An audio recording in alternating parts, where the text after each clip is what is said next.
Baik, di sini saya akan mempresentasikan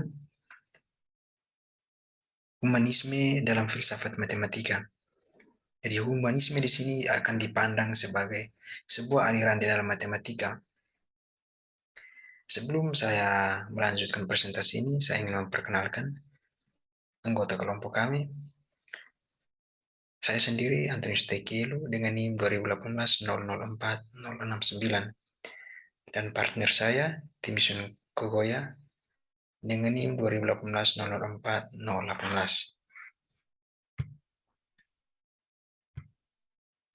Di sini kita akan melihat beberapa poin humanisme dalam filsafat matematika. Kita akan melihat pengertiannya juga, tokoh-tokoh, dan kesimpulannya.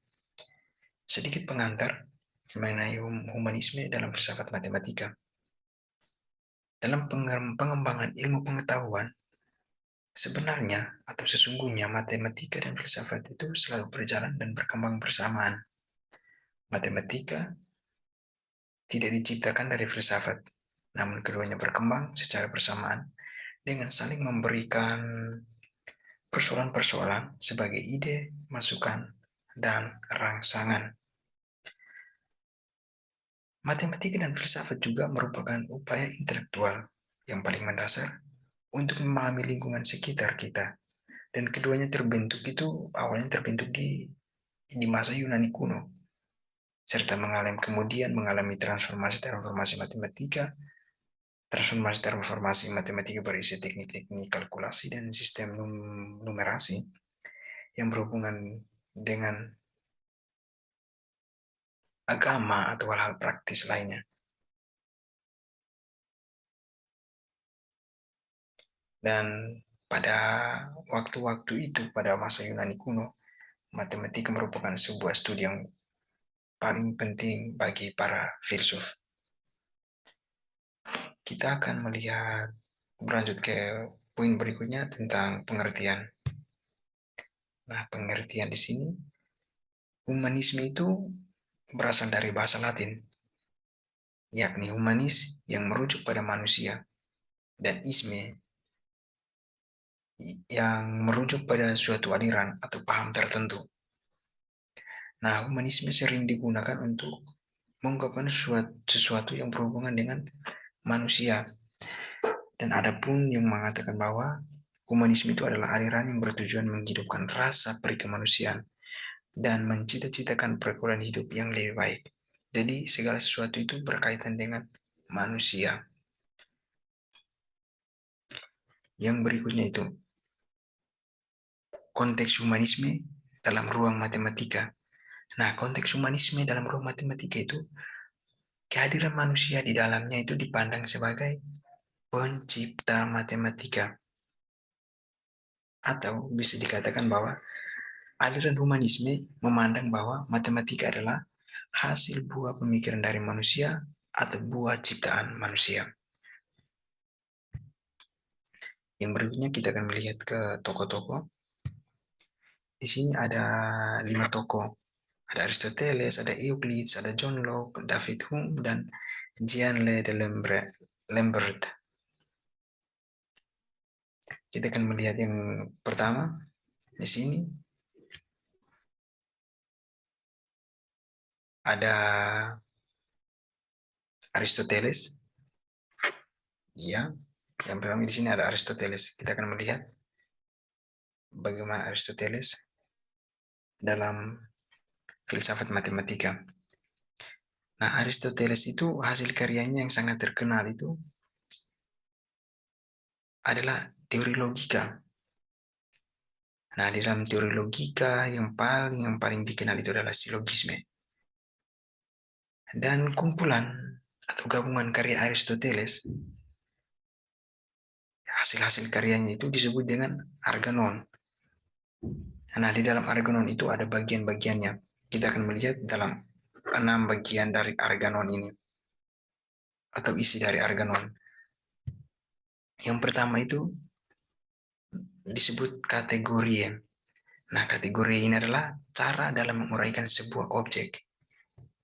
Yang kedua, itu the interpretatione. ini merupakan segala macam bentuk pernyataan serta menyimpulkan langsung. Yang berikutnya itu analitika priora.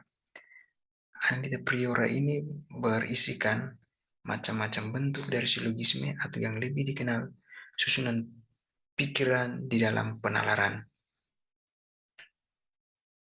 Yang berikutnya analitika posteriora. Yang tadi bagian 3 itu priora, yang keempat itu posteriora. Nah, di dalam analitika posteriora ini berisi tentang aplikasi pemikiran secara silogistik di dalam pembuktian ilmiah. Yang kelima itu sofistisi lensi. Itu berisi tentang kesesatan berpikir. Dan yang keenam itu topika. Topik itu berisi tentang pernyataan yang didasarkan oleh beberapa premis yang mungkin benar.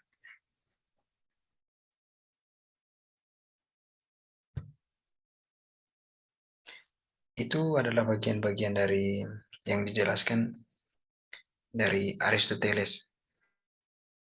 Namun juga ada poin-poin penting yang perlu dilihat dalam peran Aristoteles dalam filsafat matematika,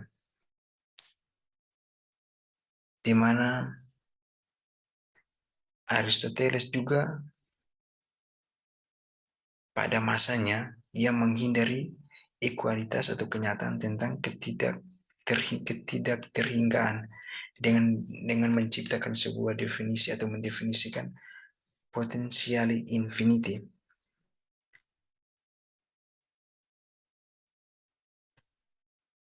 Nah, teori potensial infinity ini yang dijelaskan Aristoteles jelas dan masuk akal, di mana dia mengatakan bahwa keterhinggaan itu berasal dari bilangan bulat karena bilangan bulat berpotensi tak terhingga. Disebabkan karena kita menambahkan bilangan satu, ya, kita menambahkan bilangan satu untuk mendapatkan bilangan yang lebih besar. Nah, makanya sehingga disebut bahwa teori potensial infinity ini sangat jelas dalam penjelasan Aristoteles dan masuk akal. Namun, perlu dilihat bahwa pada waktu itu dan keadaannya saat itu tidak memungkinkan penjelasannya dapat memberikan definisi secara formal, jadi tidak terima karena penjelasan tidak dijelaskan, tidak didefinisikan secara formal pada masanya itu. Yang berikutnya itu akan beralih ke Euclides. Nah, Euclides ini dia memperkenalkan sebuah aksioma yang sangat terkenal tentang pembuatan ruas garis lurus dengan menggabungkan dua titik sembarang. Dan dia juga membuat sebuah buku sebuah buku berjudul buku besar nama The Elements. Nah, di dalam buku ini terdapat 13 buku yang dengan kajiannya masing-masing, yang di dalamnya juga terdapat beberapa teoremanya. Nah, 13 buku ini nanti bisa dilihat bisa di searching 13 buku itu apa saja.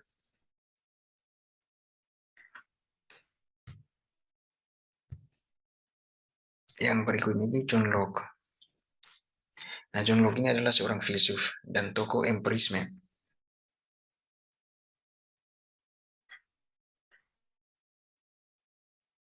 Ya, empirisme itu adalah suatu doktrin filsafat yang menekankan peranan pengalaman dalam memperoleh pengetahuan dan mengecilkan peran akal. Ia mendefinisikan ide mengenai sepasang sebagai hasil dari gabungan satu dan satu. Ia juga mendefinisikan tentang ide selusin yang merupakan hasil dari gabungan 12 benda. Dalam matematika kita akan mengenali kita sangat mempunyai relevansi yang sangat dekat dengan matematika. Yang berikutnya itu tentang David Hume. Ia juga adalah seorang filsuf dan tokoh empirisme. Bahkan dia memberikan teori bahwa interval terpendek yang terdapat dalam kalkulus diferensial Newton dan Leibniz pun pada awalnya diperdebatkan. Nah, pada masanya itu kalkulus diferensial Newton dan Leibniz ini diperdebatkan. Nah, nampak bahwa pemahaman Hume merupakan sebuah usaha menganalisis paham empirisme yang dapat dirasionalkan dalam pemunculan ilmu pengetahuan yang berdasar pada pengamatan observasi, dan uji coba atau eksperimen. Yang terakhir itu Jean D'Alembert. Dia seorang fisikawan dan matematikan otodidak, di mana dia belajar matematika secara mandiri. Nah, ia yang menemukan rumus gelombang persamaan linear satu dimensi dengan massa jenis konstan. Nah, rumus yang ia ciptakan ini sangat berguna dalam bidang fisika. Sangat berguna dengan apa yang ia geluti.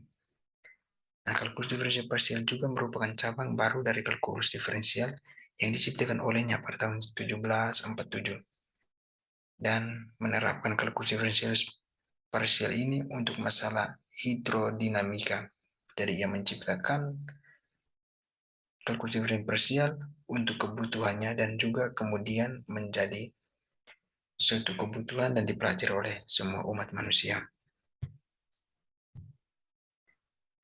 Setelah kita melihat tentang tokoh-tokoh, kita akan kembali kepada kesimpulan. Nah, bagaimana kesimpulannya? Kesimpulannya, konteks humanisme dalam ruang matematika, manusia itu dipandang sebagai pencipta matematika. Artinya bahwa aliran humanisme memandang bahwa matematika adalah hasil buah pemikiran dari manusia atau buah ciptaan manusia. Nah, tokoh-tokohnya itu seperti Aristoteles, Euclides, John Locke, David Hume, dan Jean D'Alembert. Aristoteles yang terkenal dengan teori logika, Euclid bapak geometri, John Locke itu terkenal dengan teori tabula rasanya, dan David Hume yang empiris, seorang filsuf yang empiris, dan Jean Le Ronde D'Alembert itu dengan teori kalkulus diferensial parsial yang ia ciptakan untuk kebutuhan dalam dunia fisikanya. Hanya itu saja yang kami presentasikan berkaitan dengan humanisme, aliran humanisme dalam filsafat matematika.